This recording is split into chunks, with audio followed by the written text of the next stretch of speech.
Welcome back to Scope with me, Marycate Masilela. Thank you so much for tuning into the channel. We're up doing our first international release. I'm sure a lot of people would like to know why I haven't been doing it, so I'll just get it out of the way.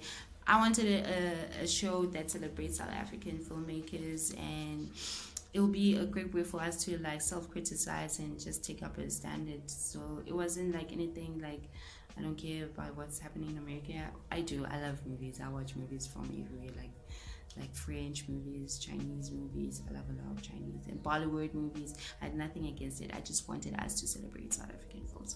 So back into our review. Today we're doing Creed 2, which you can expect actors like Michael B. Jordan, who was in South Africa. Thank you for doing that. Respect. And he was accompanied right along, Stephen Caple Jr. was the director of the film. He did an amazing job. You would expect that this movie is an action movie. It's not. This movie is a relationship, like a hot pot. Like you find the relationship between Victor Draco and his father. Victor Draco has inherited this feud between Rocky and his father, which has been happening for 30 years. Rocky won the heavyweight title 30 years from him, and he's angry about that. He's pissed. So he's putting so much pressure upon his son for him to take it from Adonis Creed. And Rocky said, that ain't happening. That ain't happening. And then you find the other relationship dynamic with Rocky. Rocky is weird in this movie. He keeps on trying to communicate with his son and calls him. You find him trying to call him, and this random moment when his son is about to pick up, he drops the phone. Nigga, what's up with you? But you get moments like that. You will be like, I don't even know how to even say hi. Do you want to have lunch?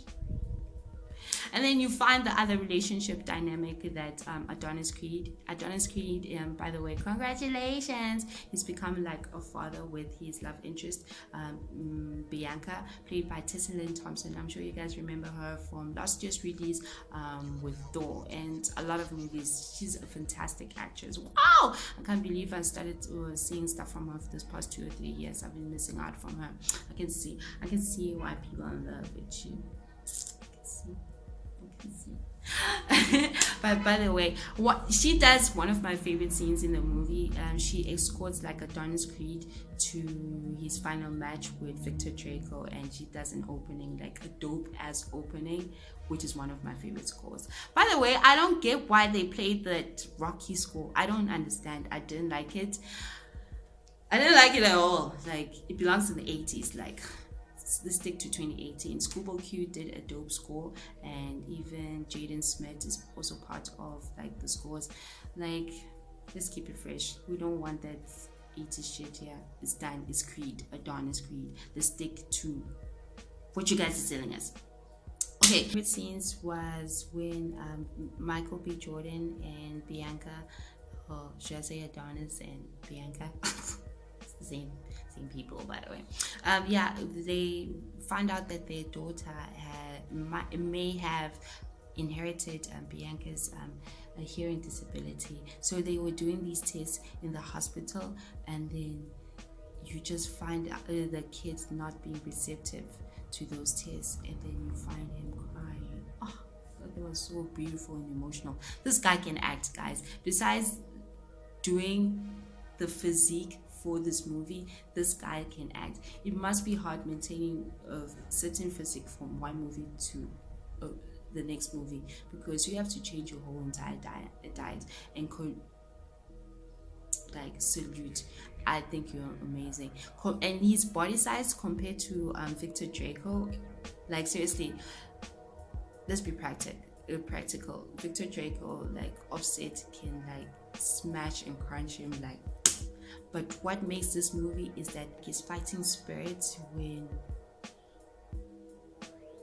there's a moment he embraces with his daughter, he takes his daughter to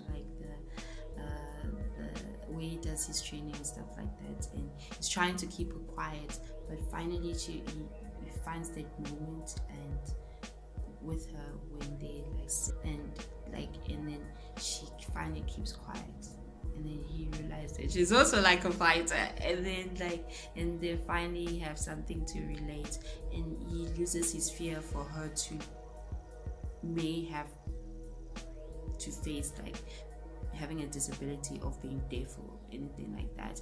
He finally you know what, he finds himself again, which makes him like ready for the second fight, because when the first time around, like he broke him into pieces, like his ribs and stuff like that, like beat him into pieces. So but he had a occurrence of actually fighting not fair at the end. So Adonis maintained his belt. So, but he started not feeling like a fighter anymore. It's like, why am I fighting? Like, am I good enough? I already have the belt. Why should I defend it? So he lost his love to fight as a fighter, like it's creed, but he finds it again. So this is definitely a movie to watch for Christmas. I really do recommend it. I recommend it because it's better than this Grinch. Come on, it's typical, always drops in December, or another stupid Claus movie. Let's stop watching these movies which are not really relevant towards us.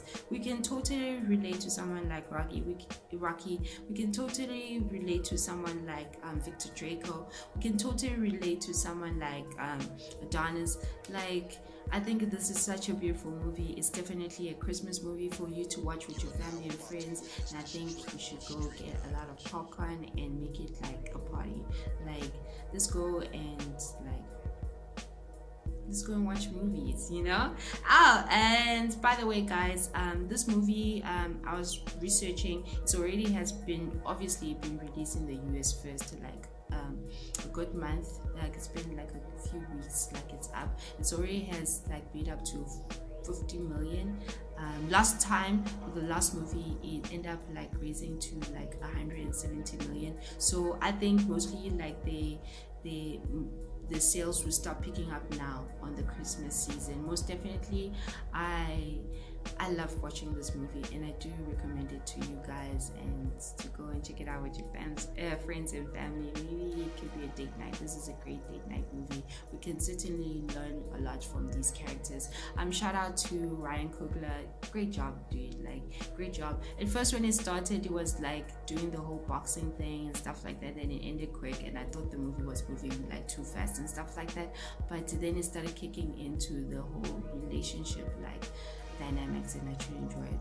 Mwah. This is definitely the one to watch. I give it a 5 out of 5 peaches. It's dope.